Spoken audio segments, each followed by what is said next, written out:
cáncer, pues que íbamos a apagar ese gen y ya no te iba a dar cáncer y cosas así. El proyecto fue concluido en el 2003 con un costo de $3.000 millones y ya se tiene esencialmente una base de datos de cómo es el código genético del ser humano. Y precisamente muchas de las nuevas vacunas que han surgido gracias a ese conocimiento. Entonces es algo que también lo están viendo poco a poco en la vida diaria. Otro de los grandes experimentos, y es en el que yo me voy a concentrar porque es donde yo laboro y desarrollo mis investigaciones, es precisamente algo que se conoce como el Gran Colisionador de Hadrones, que está situado en la frontera de Suiza, en Ginebra y en Francia. Es un túnel, ustedes lo pueden observar, es un túnel que está a 100 metros bajo tierra, pasa debajo de la ciudad, por las montañas, y es el lugar más frío del universo. Si a ustedes les mandaran al espacio exterior, la temperatura ya es 1 grado más alta que la temperatura de este túnel que tenemos ahí, 100 metros bajo tierra. Y sin embargo, este fue construido por el ser humano. Tomó 25 años construirlo, es un desarrollo tecnológico impresionante, y tuvo un costo de $13.000 millones.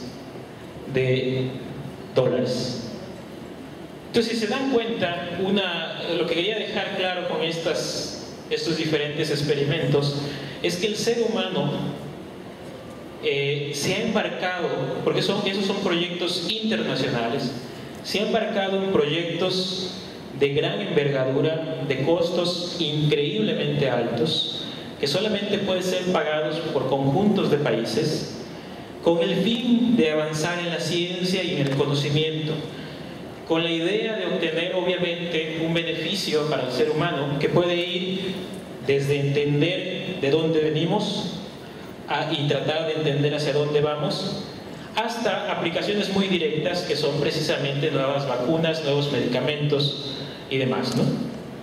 Entonces, esto es para darles una idea de que la ciencia que se hace actualmente es ciencia que está increíblemente desarrollada, con presupuestos increíblemente altos y con objetivos increíblemente importantes. Entonces yo hago una pregunta: ¿por qué o cuántos? ¿Por qué estos proyectos se van a seguir haciendo? ¿Cuántos de los chicos que están aquí podrían participar en esos proyectos? Yo no veo ningún impedimento para que ese tipo de cosas sucedan. El problema, creo yo, es cuando esos experimentos o esas cosas se hacen sin la participación de alguien de la comunidad de la que venimos nosotros. Porque aunque no se piense así, realmente los beneficios que se pueden obtener son repartidos entre aquellas comunidades o aquellos países que participan directamente de la generación de estos conocimientos. Entonces, mientras más mexicanos, mientras más tabasqueños participen de esa generación de conocimientos, más fácil va a ser la llegada de ellos o de los productos de ellos precisamente hacia la comunidad de donde ustedes vienen, ¿no? Y de donde yo también vengo. Bueno, si ustedes piensan que $160.000 millones, $13.000 millones, $3.000 millones es mucho dinero para la ciencia, les pongo un ejemplo aquí. Ese pequeño misil Tomahawk tiene un costo de $2.1 millones y solo en 48 horas se lanzaron 725 sobre Irak. Aquellos que pueden leer o ver en el internet cómo bombardearon Irak por 2 días seguidos. Bueno, Estados Unidos se gastó $1.500 millones en 48 horas. Este barquito que está acá, que Estados Unidos tiene alrededor de 10, cuesta $4.500 millones. Entonces esos proyectos de los que yo les menciono, de miles de millones de dólares, y que no son ahora sí que de un solo cheque, sino son realmente repartidos entre muchos países y entre mucho tiempo. En particular, este acelerador costó 25 años construirlo, realmente no representa mucho dinero para los países. Sin embargo, los beneficios que podemos obtener sí representan, creo yo, mucho más para los países que pues, tener unos cuantos misiles, ¿no? Entonces déjenme concentrarme en este colisionador. Voy a tratarles de explicar qué hacemos, pero les quiero llevar de la mano, en particular, para que los estudiantes vean cómo es que uno parte de ahí donde están ustedes, acá donde estoy yo. Y que vean que realmente no hay nada más allá que el puro interés quizás de los padres, de la familia y de uno mismo en poder participar en estos proyectos que con o sin nuestra participación se llevarán a cabo, pero que si uno es capaz de llegar ahí, pues entonces uno es parte de esto, ¿no? Yo les mencionaba, hace 20 años yo estaba comenzando el colegio de bachilleres, sin idea de qué iba a ser, obviamente, sin pensar si iba a poder pasar los cursos de introducción y demás, con una casi golpiza el primer día, pero bueno, les voy a comentar cómo comienzo en Tabasco, llego al Distrito Federal, de ahí a los Estados Unidos, de los Estados Unidos a Francia y Suiza, y de Francia y Suiza nuevamente a México, donde estoy ahorita laborando, ¿no? Bueno, Tabasco. ¿Qué hacía yo en Tabasco? Bueno, yo les mencionaba, eso es lo que hacía yo hace 20 años, muchos igual que ustedes, cortando cacao, y bueno, trabajando en una tienda que todavía 20 años después mi papá sigue manejando, y bueno, obviamente estaba comenzando a entrar al plantel 6, que pues me di una vuelta por ahí y no ha cambiado mucho realmente en 20 años, ¿no? Pero bueno, ¿qué puedo hacer, no? Obviamente los profesores un poquito mayores y demás, pero siguen estando ahí. Ya esto se los mencionaron. Esencialmente, después del bachilleres, yo me fui a la universidad, que está, de hecho, yo creo que ni a 10 minutos del colegio de bachilleres, a estudiar la licenciatura en física. Y les voy a dar las razones de por qué yo decidí estudiar física en aquel entonces. Estamos hablando de 1995. La idea era muy simple, no había competencia, ¿no? Cuando yo empezaba a ver, yo fui a hacer la inscripción a la universidad y uno veía las colas de los médicos y eran colas que daban vueltas y vueltas y vueltas, y cuando ibas y le preguntabas a que estaba enfrente con colcha y silla, decía: estoy aquí desde ayer a las 6 de la tarde para sacar la ficha. La única ventanilla que no tenía cola era la de física y matemática, ¿no? Y de hecho, curiosamente, yo sabía que, bueno, está bien, puedo estudiar ciencias, y cuando llego a la ventanilla me dice: bueno, ¿y a qué se va a inscribir? ¿Física o matemáticas? Y saqué una moneda y me inscribí a física. No, la verdad es que me dijeron: no importa, de todas maneras se puede cambiar después. Entonces sí. Otra cosa, y que eso yo creo que es una de las cuestiones que a mí más me gustan en la ciencia, es que uno puede pensar libremente, en el sentido dirigir los esfuerzos o la capacidad poca o mucha que uno pueda tener intelectual en algo que a uno le place y que le gusta y lo disfruta. Y bueno, soy un poco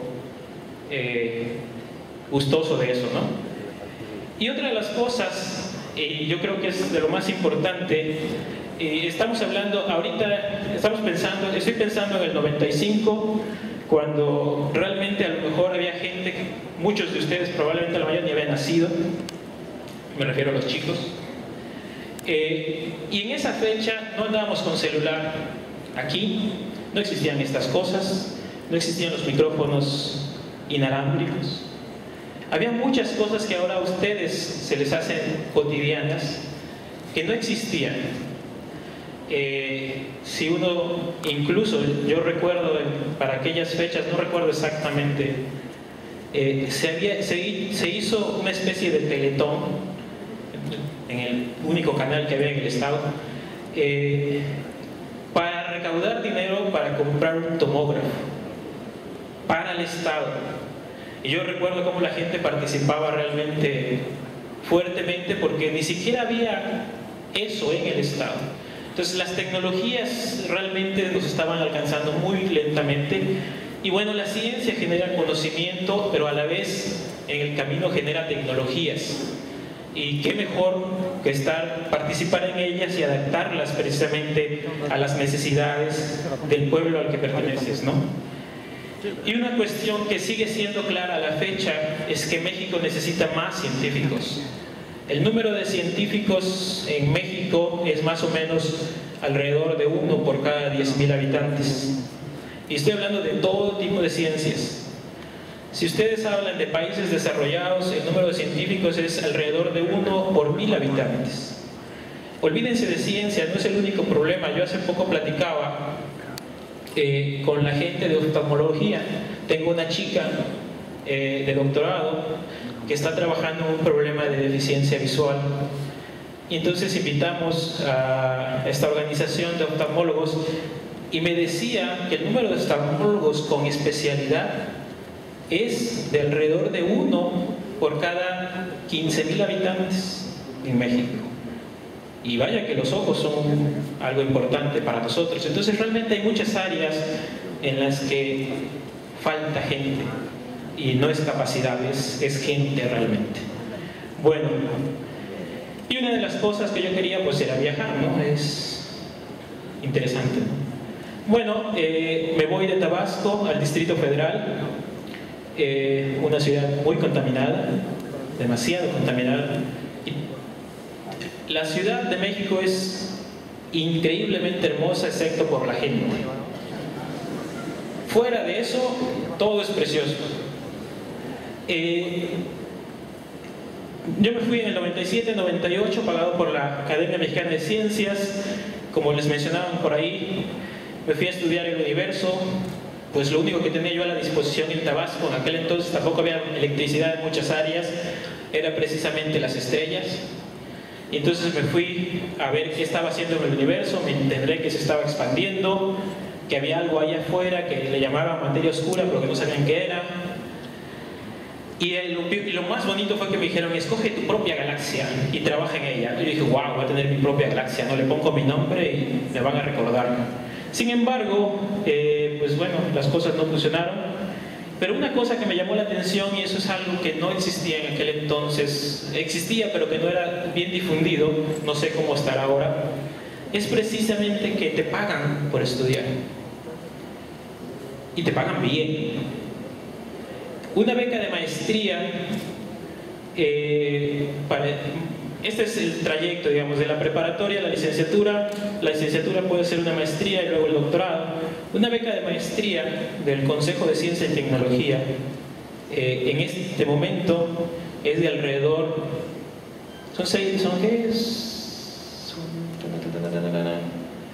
debe de ser alrededor de 8.000, 9.000 pesos, porque está en salarios mínimos, 4.5 salarios mínimos mensuales del Distrito Federal. Una beca de doctorado son 6 salarios mínimos del Distrito Federal. Digo, redondeamos a 2.000 pesos al salario mínimo mensual, y son 12.000 pesos para dedicarte a estudiar por el tiempo que tú necesites. Lo único que te piden, promedio mínimo de 8, así que vayan trabajando desde ahora. Porque es un trabajo, realmente, si ustedes se ponen a pensarlo, y no estoy hablando de ciencia, en general hay otras áreas en las cuales se puede estudiar con una maestría. Si uno se pone a ver, ahorita existen muchas más oportunidades, y cuando yo me enteré de eso, pues dije, bueno, aquí está lo que yo buscaba, ¿no? Hay otras oportunidades a medida que uno se va adentrando. Este es un ejemplo nada más. La División de Partículas y Campos, en la que yo pertenezco, tiene un programa para estudiantes de licenciatura. Se les da una pequeña escuelita de 3 días donde se les enseñan técnicas básicas. Ni siquiera se les piden que vengan con ese conocimiento, se les enseña, se evalúa al final, y a los mejores se les envía a Suiza, a Estados Unidos, Alemania, Argentina. Como la primera oportunidad que tenga un chico de salir fuera y ver qué está pasando. Y nuevamente, promedio mínimo de 8, ganas y digamos intentar estar dispuesto. De hecho, hasta el viaje y el hospedaje en el lugar donde se va a hacer esta preparación son pagados. Ya les mencioné lo de CONACYT, y algo que yo aprendí estando en el extranjero, y que ojalá me hubiese enterado antes, es que existen muchas instituciones en el extranjero dispuestas a pagarnos por ir a trabajar con ellos. Bueno, en el 99 ya me voy como estudiante, con la beca obviamente, y bueno, aprendí muchas cosas. Me di cuenta que esa idea que yo tenía de la ciencia era muy limitada. Había ciencia en muchas otras áreas, física de estado sólido, haciendo microprocesadores, láseres. En aquel entonces estaban desarrollando los LEDs que ahora ya nos ofrecen las televisiones de LEDs. En aquel entonces apenas se estaban llevando a cabo. Y había muchas cosas que se podían hacer.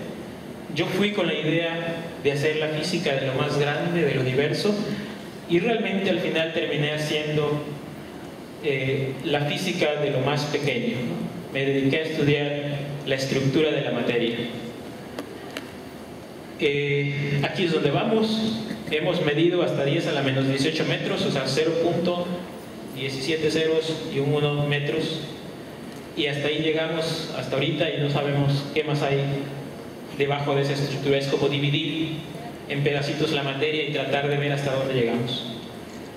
¿Pero por qué dedicarme a hacer esto? Bueno, cuando yo llegué allá aprendí, pensando en esta gran explosión, en el Big Bang, de cómo se creó el universo y demás. Si uno ya conoce más o menos el desarrollo, nosotros vivimos acá, ya cuando hay galaxias. Sin embargo, hubo una época muy cercana a ese inicio del universo en el cual se produjeron muchas cosas que modelaron el universo en el que vivimos actualmente. Entonces yo quería saber qué eran esas cosas, y lo curioso es que podemos saberlos porque podemos hacer en chiquito, muy pequeño, digo no a la escala, o sea, de crear otro universo, pero sí en pequeño podemos hacer recreación del inicio del universo. Eso se hace esencialmente en lo que se conoce como los aceleradores de partículas.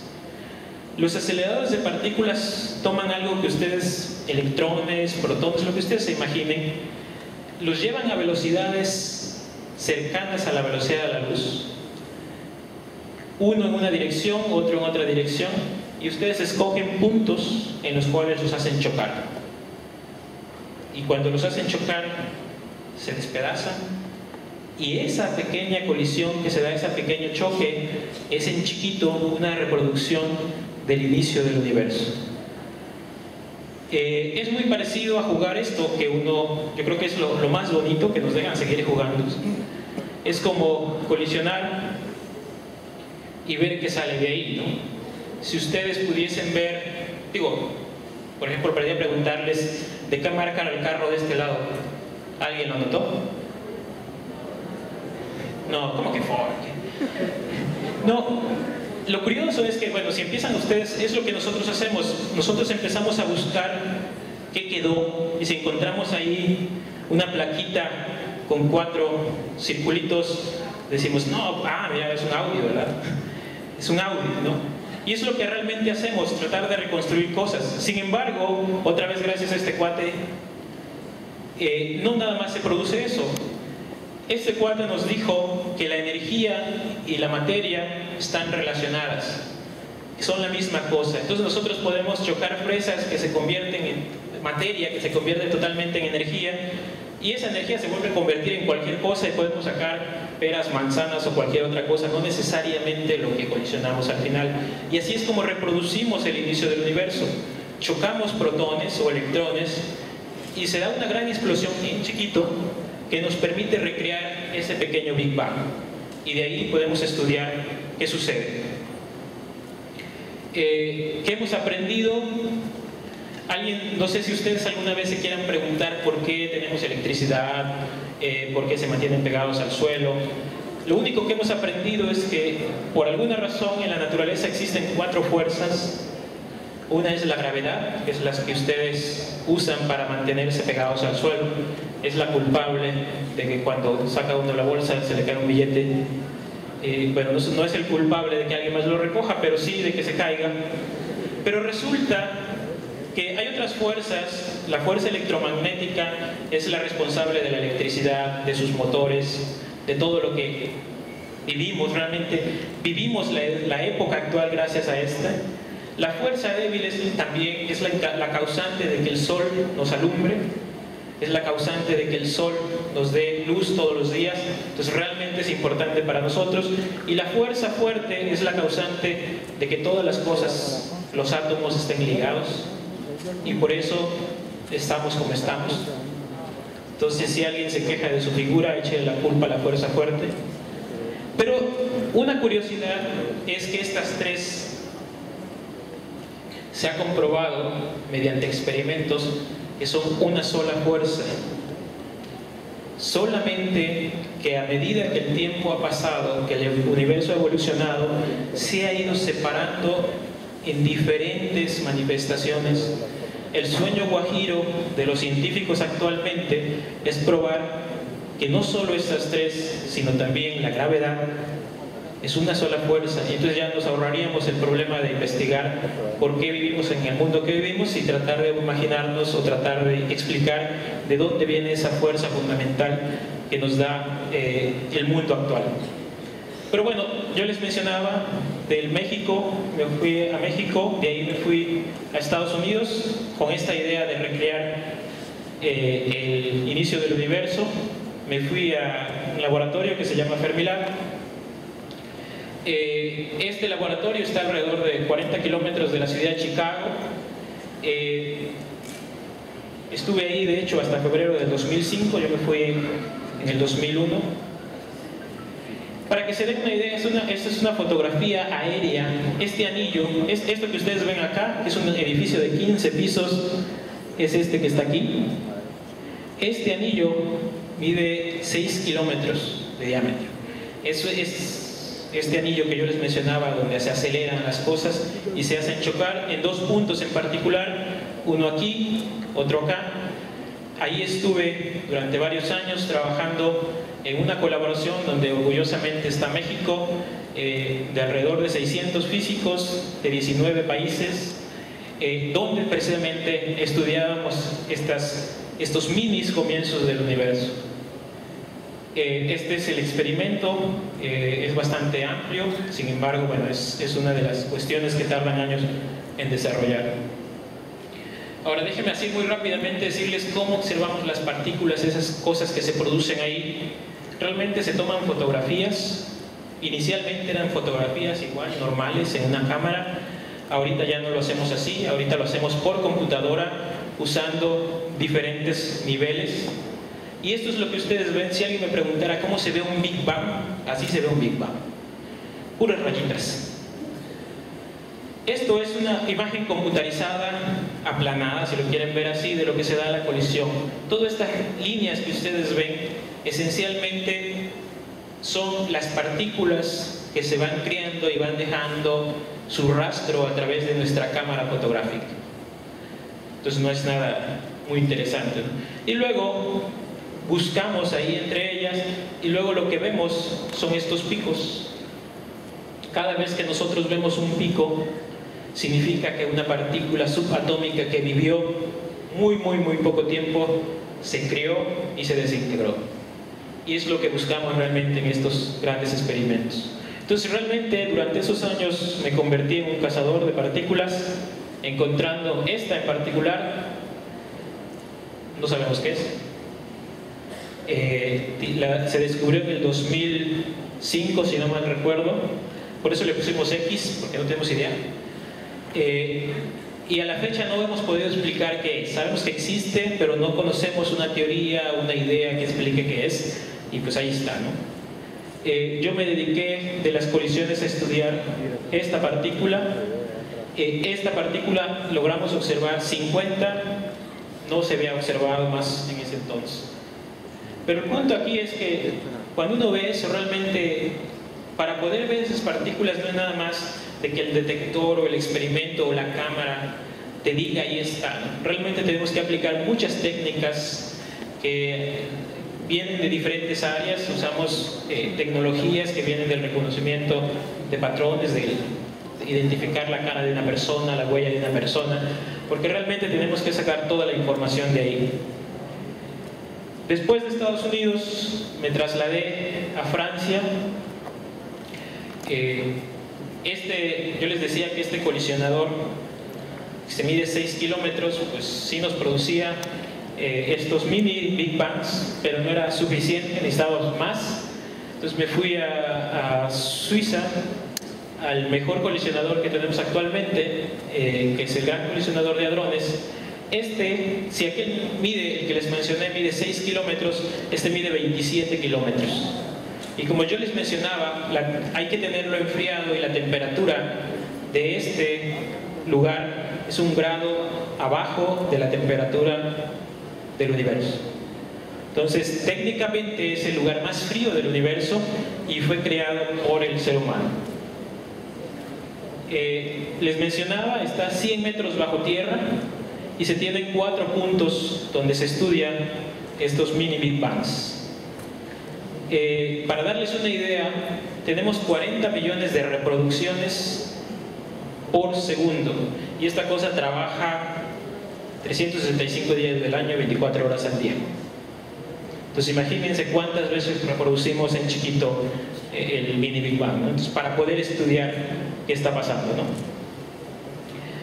Les voy a mostrar por qué esto cuesta tanto, por qué se necesita tanta gente. En este experimento trabajamos alrededor de 3.000 físicos. La última vez que conté éramos más de 35 países de alrededor del mundo. A ver, fíjense aquí estas cosas que están aquí en amarillo. Esas cosas son estas de aquí. Aquí hay una persona parada. No sé si alcanzan a distinguir. Y aquí hay una persona agachada trabajando. Esa es nuestra cámara fotográfica. Tiene 800 millones de píxeles. No quiero decirles cuántas toneladas pesa, pero son muchas toneladas. Y mide el tamaño de una catedral. Y eso es lo interesante, 100 metros bajo tierra, entró por arriba en un agujerito de más de 15 metros.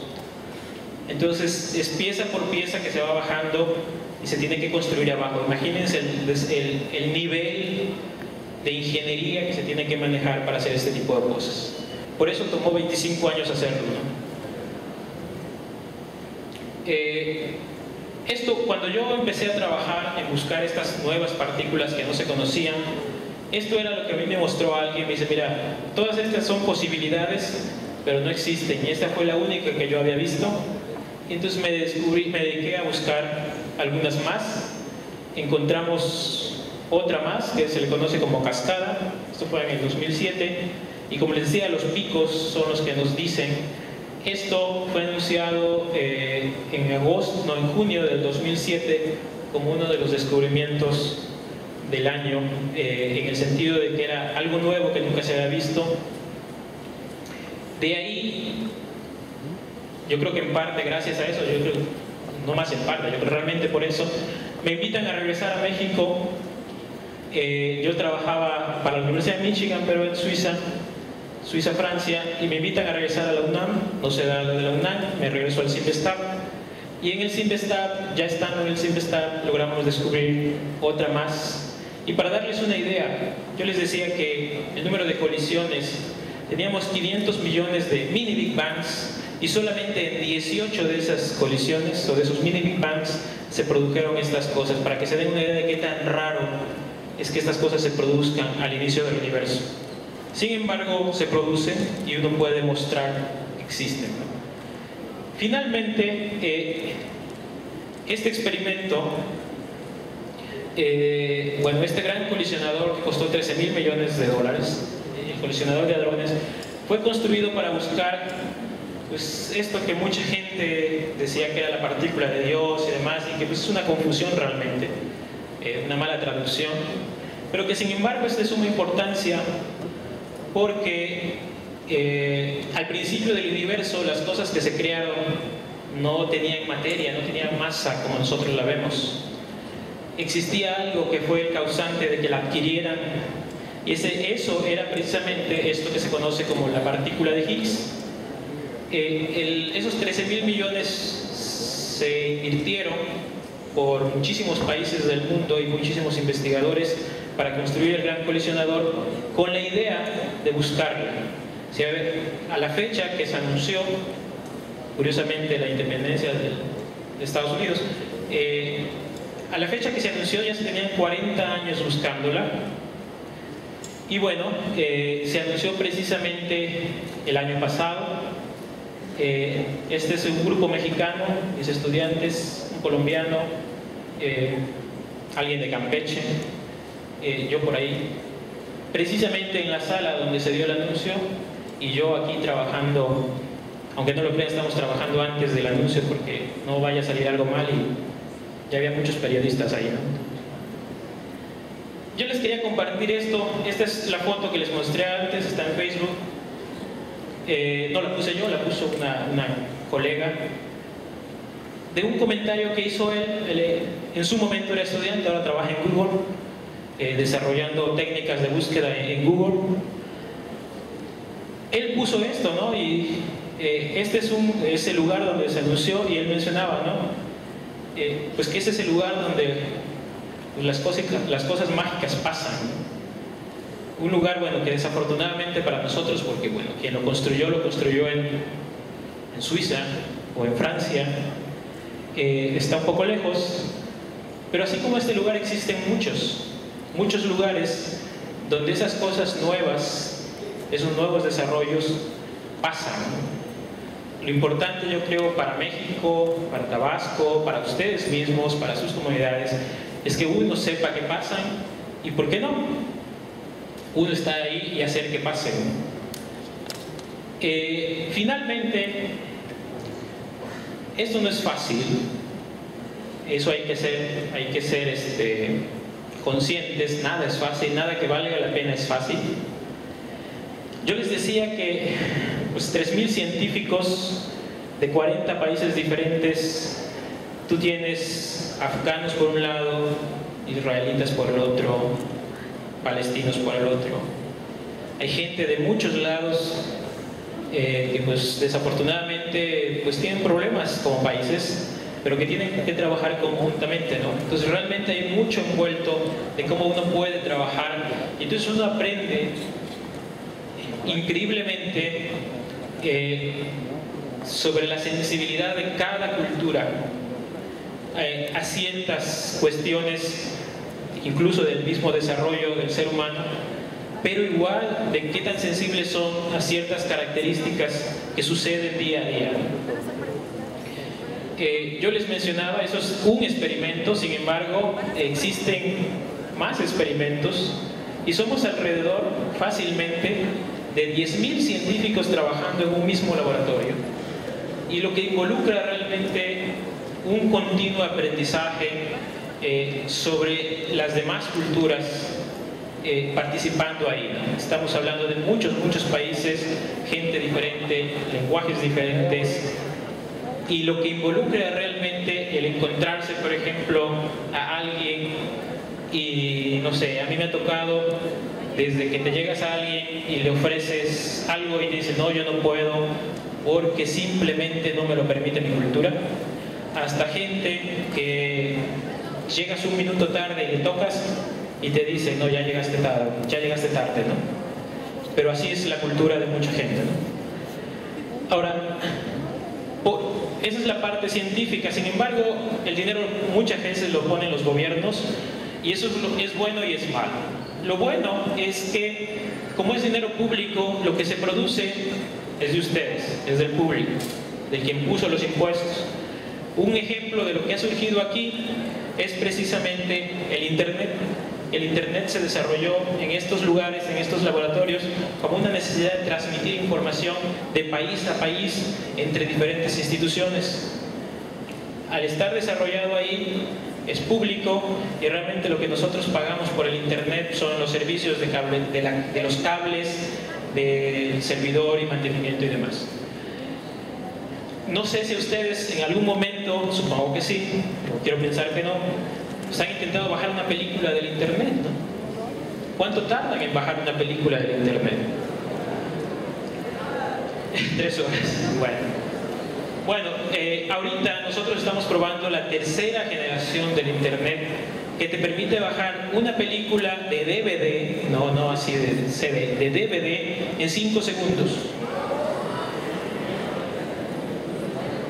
En el 2005 nosotros estábamos probando las máquinas con procesadores de 64 núcleos, cuando ahora si nos venden de 8 ya. Las de 8 ya habían pasado de moda en ese sentido. ¿Por qué? Porque usamos muchísimas computadoras. El sistema de computadoras de laboratorio tiene 30.000 máquinas. Entonces, como son realmente lugares de alto rendimiento, las empresas te dan, ni siquiera te los venden, te dan a probar las cosas. Entonces, cuando tú sabes que eso viene en camino, tú puedes ayudar a modificar las cosas de tal manera que sean accesibles para nosotros. Nosotros discutíamos en una reunión que no tiene nada que ver con Intel sobre esas máquinas de 64 procesadores, bueno, de 64 cores en un procesador. Y les decíamos, bueno, está bien, es increíble que tengas una máquina así, pero ¿cuánto va a costar? ¿A quién se las vas a vender? Los investigadores en esos laboratorios no te las vamos a pagar. ¿Por qué? Porque tú necesitas que la probemos. Entonces, ahí es donde empiezan a estudiar cómo abaratar este tipo de cosas, y no dudo que en unos años ustedes pues tengan una máquina de tanto poder pues en su casa, ¿no? Pero es la manera como uno influye. Ni siquiera a veces ni siquiera uno tiene que hacer la investigación, sino simplemente exteriorizar lo que la gente común va a sufrir o va a vivir para alcanzar esa tecnología. Otra cosa que se da ahí y que probablemente es de las que más dinero ha dejado a estas áreas, es que muchas de las máquinas que ustedes usan ahora en física médica, tomógrafos, rayos X y demás, fueron nuestras cámaras fotográficas de hace 25 o 30 años. Esas tecnologías se transfieren nuevamente, son públicas. El punto está en que alguien venga y las use y las invierta dinero y las desarrolle, ¿no?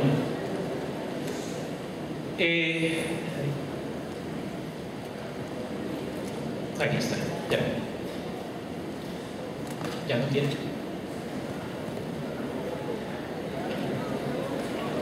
Bueno, creo que ya era la última.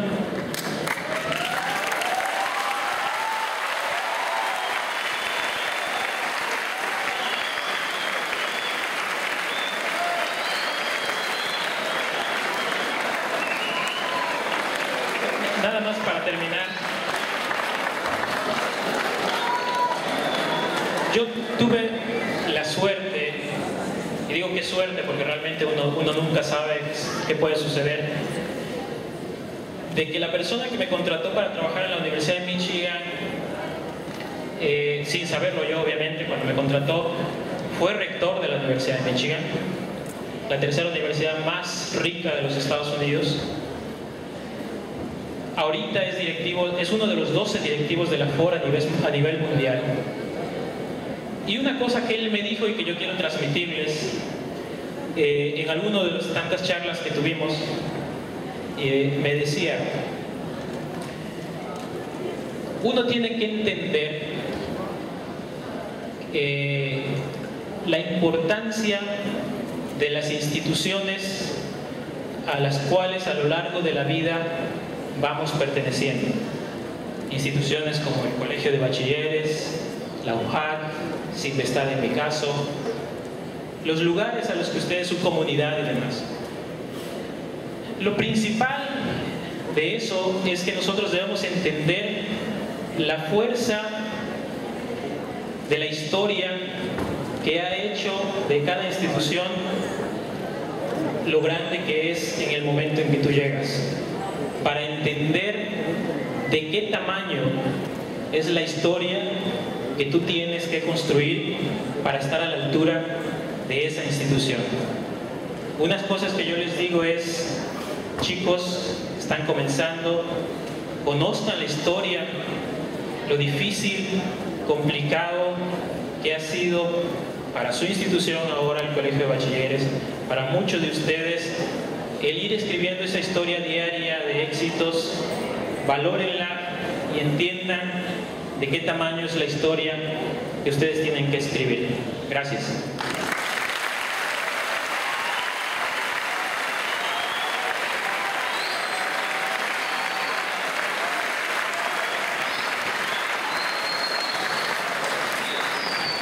Muchas gracias, doctor Edward de la Cruz.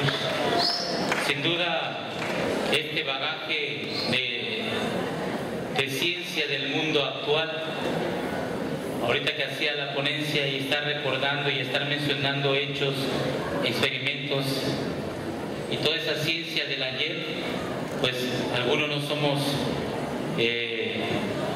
muy adultos, pero somos copartícipes o partícipes, testigos de esa historia, de ese mundo también de hoy presente. Sin duda, la participación del doctor Edward en el mundo de la ciencia no solamente es una mente innovadora, sino una mente disruptiva. No solamente se trata de mejorar algo, sino de descubrir y crear algo nuevo. Y eso es muy loable y muy aceptado en esta familia bachiller, que vengan personajes de esta envergadura, que no solo venga a decirnos las cosas que han cambiado, sino las cosas que él ha descubierto y que nos los da a toda la humanidad. Gracias, doctor. Vamos a agradecer también la presencia de nuestro director general del Colegio de Bachilleres, el doctor Jaime Mier, y también de su distinguida esposa por estar esta tarde con nosotros. Gracias, doctor, gracias, señora, por su presencia.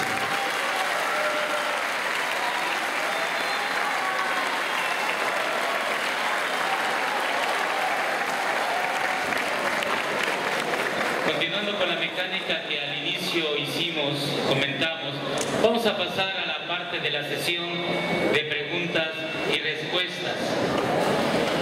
Doctor, nos pregunta del plantel número 2, Manuel Alejandro Vera Martínez, ¿dónde se encuentra Manuel? Allá estás arriba. Manuel nos pregunta, ¿los minivans representan algún peligro para la humanidad? Mira, en esencia no. Dos razones. Una es, cada mini Big Bang, hablando de energía, es equivalente a encender un cerillo.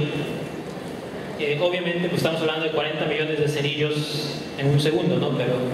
Pero es muy poca energía. Y la segunda es que, aunque no nos demos cuenta y aunque nadie de nosotros lo sintamos, nuestro cuerpo está acostumbrado, en este momento millones de veces por segundo nos están atravesando partículas que vienen del espacio exterior con energías mucho mayores y están chocando contra nosotros, y de hecho son responsables de muchos de los cambios genéticos que el ser humano ha experimentado. Entonces realmente, hablando desde ese punto de vista, esos mini Big Bang se reproducen mucho más veces a lo largo del planeta, pero no controlados. Son cosas que suceden de manera fortuita. Sin embargo, aquí pues los hacemos de manera controlada para poderlos estudiar, pero no representan ningún peligro. Gracias. Doctor, tenemos del plantel 30 Alejandra Álvarez. ¿Dónde está Alejandra? Alejandra nos pregunta, doctor, ¿la partícula de Dios se relaciona con la vida de otro planeta o es distinta? Lo de partícula de Dios fue una mala traducción realmente. Un premio Nobel, de hecho, Leon Lederman, él escribió un libro que le llamó the goddamn particle, ¿no? Que si ustedes lo traducen es una maldición realmente, como partícula esta que no se deja, ¿no? Pero cuando lo tradujeron al español, obviamente no se escuchaba bien decir maldiciones y le quitaron la parte de damn y quedó God particle, y entonces lo tradujeron como la partícula de Dios. No tiene nada que ver con religión, es una partícula sumamente importante en las teorías que existen actualmente, pero simplemente porque es una partícula central para el mundo en que vivimos, pero no tiene nada que ver con Dios o con la religión o con otras cosas. Gracias, doctor. Tenemos otra pregunta, doctor, de Jorge Luis Ortiz Ábalos. Jorge Luis, nos dice que es muy interesante el camino de la ciencia y le hace un par de preguntas. La primera, ¿cuánto gana un científico? Y segunda, que si tiene cabida un científico en México o tiene que emigrar fuga de cerebros. ¿Cuál respondo primero? ¿Cuánto gana un científico? Gana bien. Hay diferentes niveles, yo diría. Algo que está ahí, y no se los voy a negar, independientemente en el país existe algo que se conoce como el Sistema Nacional del Problema de la Fuga de Cerebros. El Sistema Nacional de Investigadores, que depende del CONACYT, da un apoyo extra libre de impuestos a los investigadores para que decidan quedarse en el país. Para darles una idea, en el nivel más alto del sistema, el Sistema Nacional de Investigadores da una beca de 25,000 pesos mensuales para que te quedes en el país. Obviamente, para llegar al nivel más alto del sistema tienes que ser de la mayor calidad científica. Pero eso es para que se den una idea de que existen incentivos en el país para evitar la fuga de cerebros. Ahora, ¿qué pasa con la fuga de cerebros? Es una realidad no solo de México, no solo de Estados Unidos y demás. La gente tiende a irse a los lugares en los cuales les ofrecen oportunidades de desarrollo. Yo creo, y ese es mi entender, si esas oportunidades se ofrecieran más a menudo en México, yo estoy seguro que la gente, independientemente del salario, se quedaría en México, ¿no? Obviamente nos falta mucho por trabajar, pero hay que entender una cosa, no depende nada más del gobierno, depende de cada uno, ¿no? Si uno es capaz de desarrollar tecnología rentable, redituable, vivirás mucho mejor y no necesitarás del dinero del gobierno, ni de una plaza, ni nada.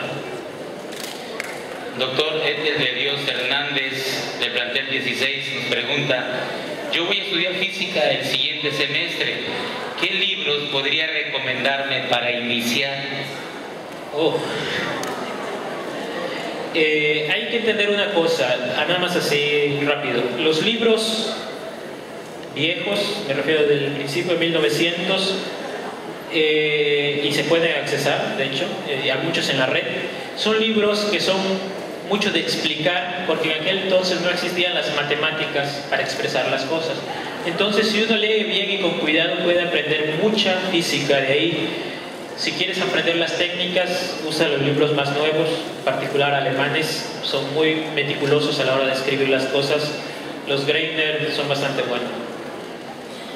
Edwin y Cristian, del plantel 1, le preguntan: ¿la teoría del Big Bang es la única que comprueba el origen del universo? Actualmente, y con las observaciones que tenemos del universo, es la más compatible. Hay otras teorías, otras ideas, pero la mayoría de ellas tienen ciertas fallas, ¿no? La más, digamos, comprobada con las observaciones que tenemos es precisamente el de que se originó en alguna gran explosión en algún momento. Doctor, pregunta Javier Castañeda López, del plantel 28. ¿Cuál era su IQ y cuál era a la edad de 17 años? De antemano, gracias por responder mi pregunta. La verdad no sé. Les diré una cosa. Yo creo no depende mucho del IQ. El IQ mide ciertas características. Una cosa que yo he aprendido a lo largo del tiempo con mi familia y demás, hay diferentes maneras diferentes formas de inteligencia, ¿no? Hay gente, con todos mis respetos, que es capaz en 5 segundos de dejar un zapato brillante. Y yo tardo 1 hora y todo manchado por todos lados. El macrocosmo, ¿cuál es su opinión al respecto? Bueno, la creencia en Dios o en religiones yo creo que es una cuestión personal. Y como científico, yo debo decir una cosa, como científico uno necesita de ambas cosas. La creencia, hay muchas cosas. Yo comencé como científico porque necesitaba la ciencia para explicar aquellas cosas que no entendía. Pero he encontrado en la misma ciencia cosas que la ciencia no me puede explicar. Obviamente, mientras no encuentre una manera de que la ciencia me las explique, le corresponderá a Dios esa parte, ¿no?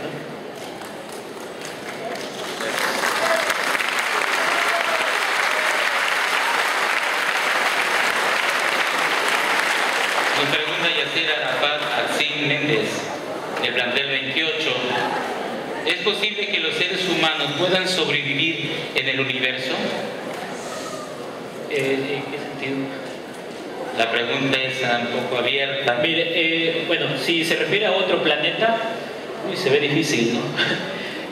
Hay estudios, de hecho, bastante interesantes de las condiciones necesarias para encontrar otro planeta que pueda albergar al ser humano, ¿no? Sería posible, obviamente tenemos que adaptarnos, pero una cosa que es clara, ¿no? El ser humano se ha adaptado a lo largo de su historia y yo no dudo que en caso necesario lo haga más y se adapte, ¿no? Nos dice Rebeca Álvarez Murillo, del plantel 2. Hola, quisiera saber qué se siente ser uno de los mejores científicos del planeta. No lo sé. Realmente yo he tenido la oportunidad y diría ¿cómo llamarlo?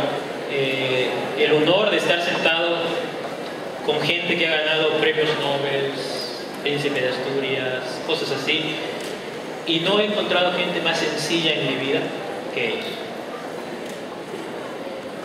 Nos dice, bueno, no tiene nombre esta pregunta, pero se hace interesante. ¿Cuál es el mayor o mejor objetivo de realizar tantos estudios científicos, sin negar ser interesantes, millonarios, estudios científicos millonarios, cuando existe tanta pobreza y niños muriendo de hambre?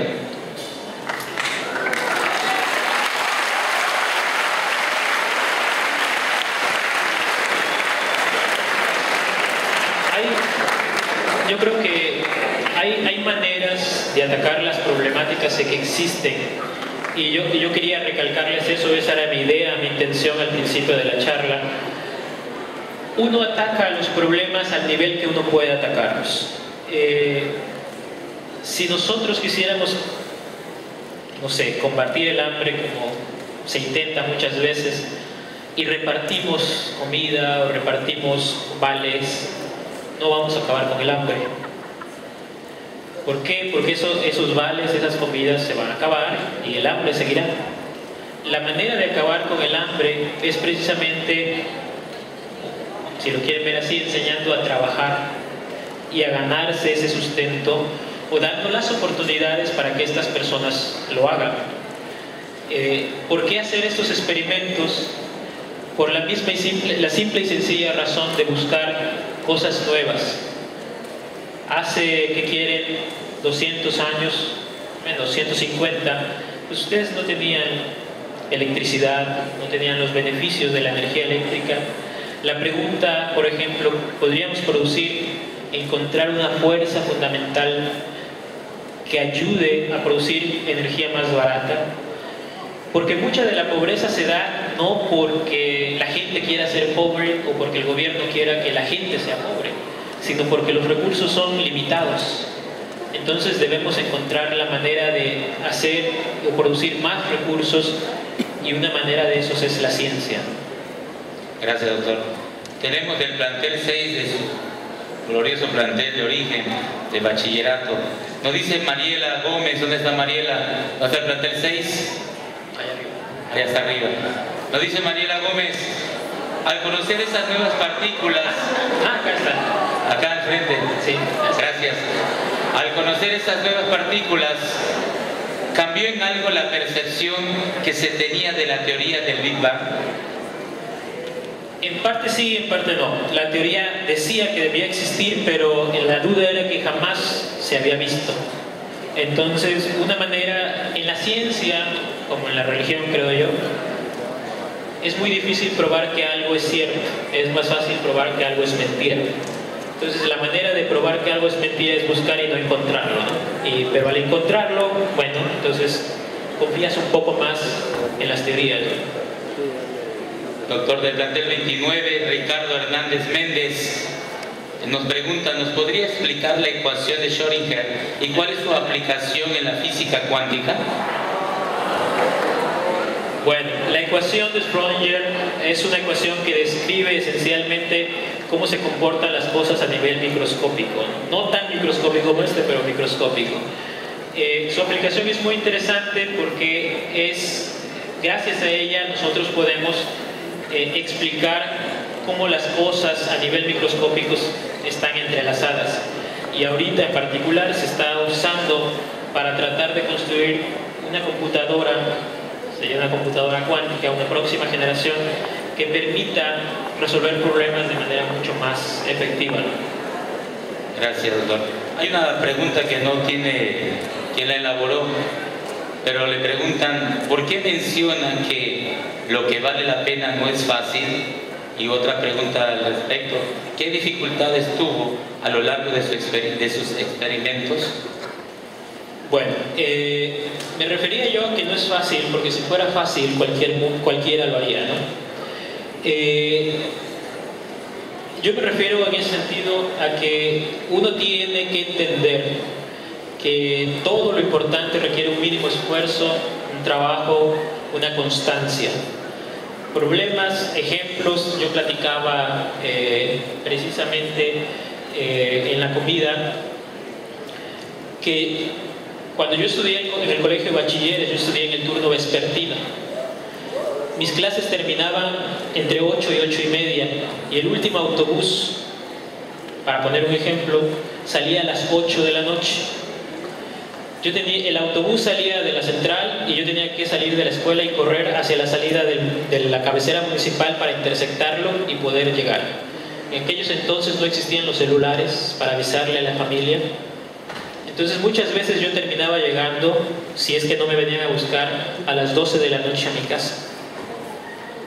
Pero eso, lo único que ahora, digamos, cuando uno está parado viendo estos experimentos, ganando mucho más que aquel entonces, uno se da cuenta que no vino gratis, requirió de un esfuerzo. Pero una cosa, si les digo, cuando uno vaya a aceptar un trabajo, piensen en todo lo que les ha costado llegar ahí y se darán cuenta que no van a aceptar cualquier salario, ¿no? Gracias. Hago la aclaración que hay muchas preguntas que se están repitiendo y que la están contestando a lo largo. El mismo doctor la está contestando en su explicación, por eso a lo mejor no oyen su nombre que lo mencionamos acá. Hay una pregunta, doctor, de Cristian Lara Castillo, que nos dice, ¿cómo logró superar el miedo a lograr sus sueños?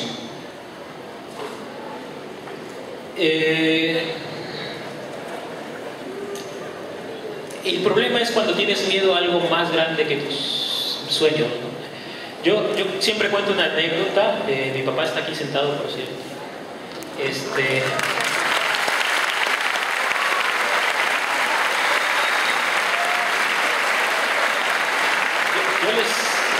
les mencionaba, bueno, les puse una fotografía. En esa época, bueno, hasta la fecha, pues mi papá producía cacao. Pero es una zona que está a un lado de un río. Entonces, aquellos que conocen del cacao saben que una de las cosechas es precisamente en la época de lluvias. Entonces, casi siempre pues, el río se desbordaba y pues, todo eso se llenaba.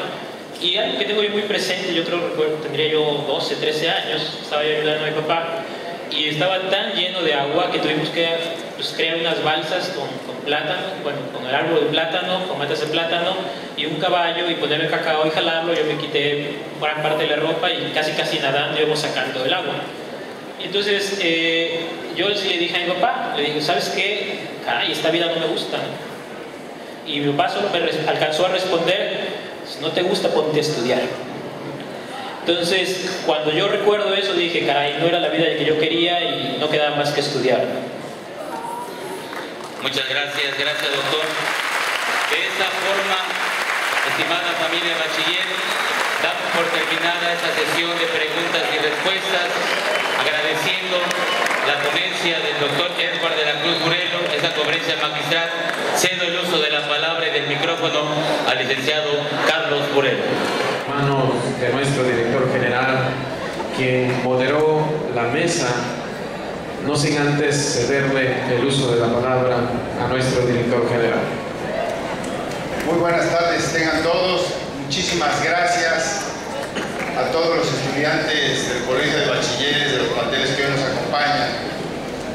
Y no quisiera perder la oportunidad de hacer llegar a ustedes algunos mensajes muy importantes. El primero, desde luego, agradecer al doctor Edward de la Cruz Burelo, que orgullosamente egresó de uno de nuestros planteles. Ya nos platicó su historia, no la voy a repetir. Agradecer mucho la presencia de su padre y hacer énfasis en el ejemplo que representa para Tabasco, para el Colegio de Bachilleres, un científico de talla internacional que ha producido conocimiento importante para la humanidad. Y hacer el contraste que ustedes no tuvieron la oportunidad de oír con lo que oímos esta mañana, otro gran científico mexicano, el doctor Ruy Pérez Tamayo, casi contemporáneo del doctor Edward de la Cruz. El doctor Edward de la Cruz tiene 35 años, el doctor Ruy Pérez Tamayo tiene 88 años. Y nos dio también una extraordinaria conferencia que se llamaba Las 10 razones para ser científico. Y la 10ª razón para ser científico, decía el doctor Ruy Pérez Tamayo, era para no envejecer. Quien lo hubiera visto y lo hubiera oído habría entendido con toda claridad por qué nos decía eso. A los 88 años juega tenis 2 veces por semana. Y fue un privilegio para nosotros, como ha sido para ustedes, oír al doctor de la Cruz. Esta mañana compartir con el doctor Ruy Pérez Tamayo y a la hora de la comida platicar con ambos al mismo tiempo, el encontrar la urgente necesidad que los dos hicieron mención y enfatizaron de que muchos de ustedes contribuyan al conocimiento, se conviertan en científicos. El señor gobernador nos hizo el honor esta mañana de inaugurar los festejos del 37 aniversario y aclaró con puntualidad que la diferencia entre la riqueza y la pobreza de las gentes, las familias, las comunidades y los países estriba en el conocimiento. Por eso para nosotros ha sido un privilegio tener a dos grandes científicos mexicanos el día de hoy explicándonos por qué es tan importante producir conocimiento. La otra cosa que yo les quisiera hacer mención, que anunció esta mañana el señor gobernador, creo que es un anuncio muy importante, desde luego el reconocer que lo importante de esta generación privilegiada que representan ustedes, la generación más grande de tabasqueños que vamos a conocer nunca, es que tenemos que facilitarles, darles oportunidades de estudio y de trabajo. Y este gobierno del licenciado Arturo Núñez lo está demostrando. Por instrucciones de él y por mandato constitucional, a partir del próximo semestre no se cobrará, ustedes ya lo saben, la inscripción al Colegio de Bachilleres.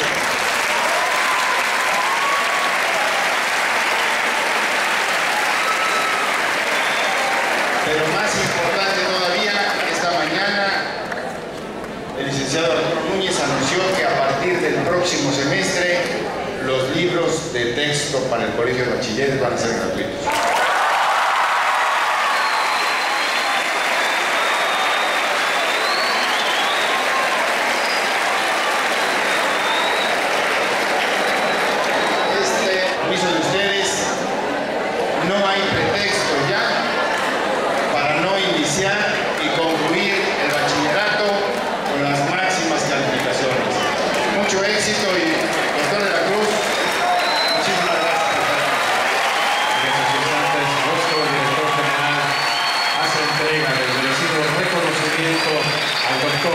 Edward de la Cruz Burelo.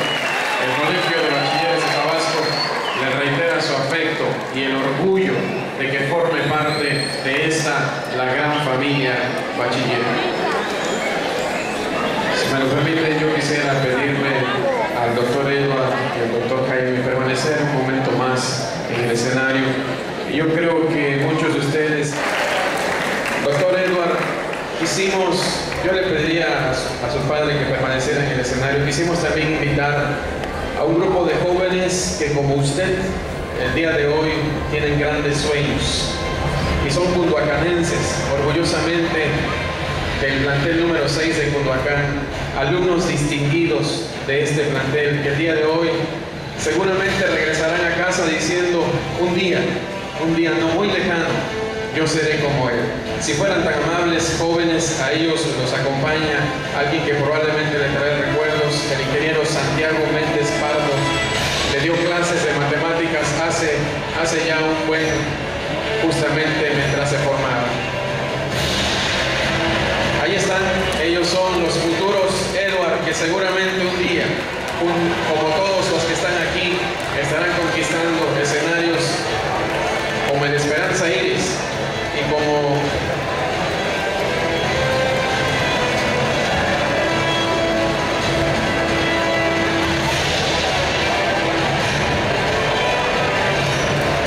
yo quisiera pedirle al doctor Edward pareciera esta mañana, también esta tarde, está aquí el director del plantel número 6 y alguien que seguro estoy también le trae recuerdos, el maestro Oscar, profesor docente del plantel número 6. Doctor Edward, yo le pediría que usted abrazara a su padre, créame y pedirle que se coloque justo frente a la pantalla. Quiero decirle, doctor, que justo cuando hicimos contacto con usted nos expresó que había algo que le traía gratos recuerdos.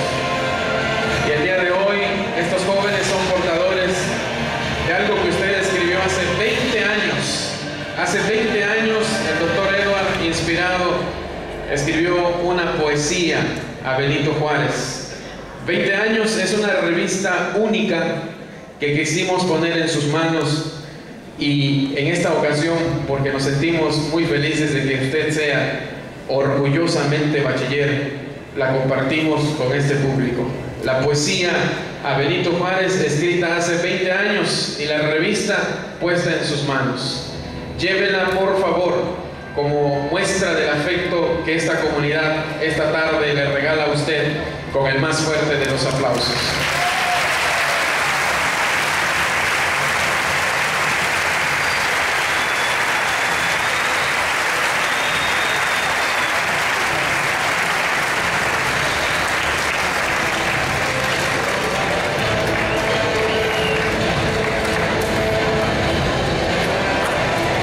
Muchas gracias de nuevo a usted, gracias a su padre por estar con nosotros, al profesor, al doctor Jaime Mérida, nuestro director general, y a todos y cada uno de las y los campeones del plantel número 6 que esta tarde se han congregado con nosotros en este escenario.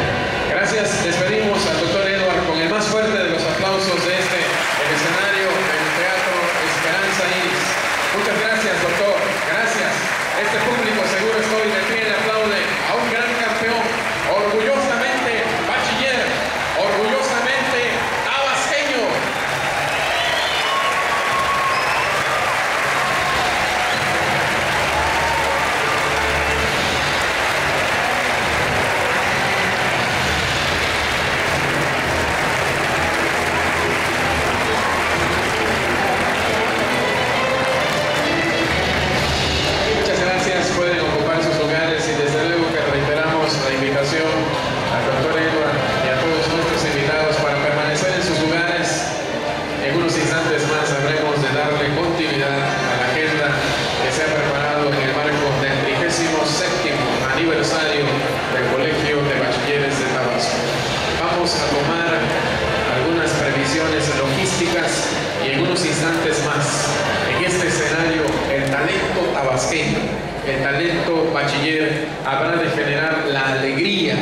el orgullo que sentimos al pertenecer a la mejor institución de nivel medio superior en este estado, Colegio de Bachilleres.